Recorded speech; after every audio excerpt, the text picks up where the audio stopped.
एहतजाज करना उनका हक है, उनके साथ वादे हुए हैं वो पूरे करने चाहिए इनको। अब वो क्या कह रहे हैं, एक तो कह रहे हैं जी जिसको हमने नॉमिनेट किया है गवर्नर आप क्यों नहीं लगा रहे हैं। मेरा ख्याल है जरदारी साहब ने ये कहा कि हमने तो आगे कर दिया है प्रेसिडेंट साहब को, नसरीन जलील साहिबा का, तो अब वो उनके ऊपर है वो करते हैं कि नहीं करते, और वो हो जाएगा। पहली बात ये है। दूसरी बात ये है कि उन्होंने कहा जो आपने हमें यहाँ मिनिस्ट्रीज देनी थी, ये करना था, वो अभी तक नहीं हुआ। तो जरदारी साहब ने मेरा ख्याल है अपने किसी पार्टी स्टॉलवर्ड को ये कहा कि जी इनके मसले हल करें।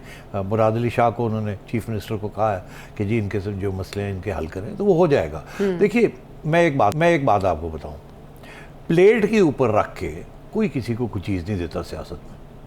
ठीक है, पहले आपको प्लेट, उनको कहना पड़ता प्लेट पकड़ो, फिर कहना पड़ता प्लेट में ये डालो, फिर कहना पड़ता ये प्लेट हमें दो।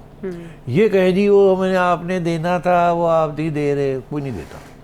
वादे जो भी हों वो कोई पूरे नहीं करता, लेनी हक लेने पड़ते हैं, छीनने पड़ते हैं। और अलायंस पार्टनर्स के दरमियान भी आखिरी वक्त तक लेन देन चल रही होती है, तो ये तवक्को कर ना आप समझेंगे सब स्मूथ चलेगा। जिसका आप दिल कर, जिसका मौका मिलता है वो हाथ मारता है। सरदारी साहब को मौका मिले वो एक भी चीज़ ना दे इनको वादे करके, और इनका हाथ चले तो 10 गुना और मांगे, धमकियां देके, तो ये चलता रहता है। ये लोग आप देखें एक दूसरे को गाली भी देते हैं, फिर जफियां भी डाल लेते हैं। ऐसे ही होता है ना, रातों रात तब्दील हो जाता है। इसका नाम है सियासत।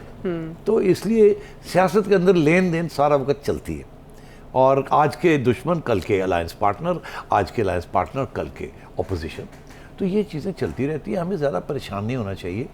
इसी को वो बेनज़ीर भुट्टो साहिबा कहती होती थी द डिन ऑफ डेमोक्रेसी, मतलब है जमहूरियत के अंदर शोर शराबा के बगैर जमहूरियत है ही कोई। डिन ठा ठा शू शाह हो ड्रम्स बज रहे, मतलब एक शोर शराबा। पार्लियामेंट के अंदर भी आप इंडिया की पार्लियामेंट देख लें, सिर्फ एक यूके की पार्लियामेंट है जहाँ कुछ थोड़ी बहुत डिसेंट डिबेट्स होती है, मगर वहाँ इंटेलिजेंस के साथ, गाली गलौज के साथ नहीं, ह्यूमर विट, ठीक है, उसके साथ वो करते। हाँ, वहाँ ये मैच्योर डेमोक्रेसी ना।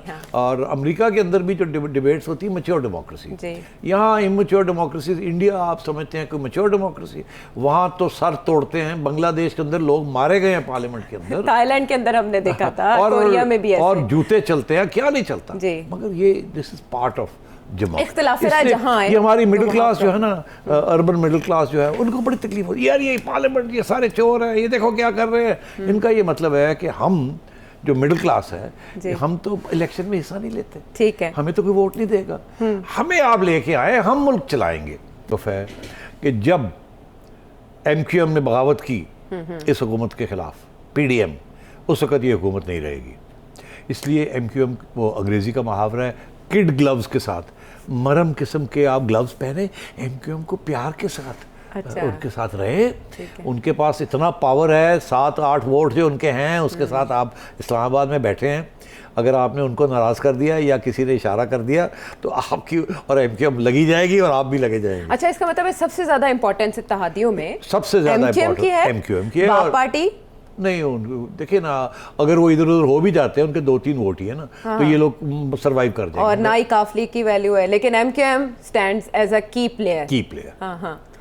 तो अगर MQM के 7 वोट है मेरा ख्याल है, और 2 है। हाँ, तो अगर MQM फैसला करती है कि हम घर जा रहे हैं, हम नहीं सपोर्ट करते इनको, तो इनके लिए प्रॉब्लम हो जाएंगी। इसलिए MQM को जो वो मांगते हैं, एक हद तक जो मुआहदे किए, मुआहदे पूरे करें, वहाँ ना बैक ट्रैक करें, बाकी निगोशिएट करते रहें आप।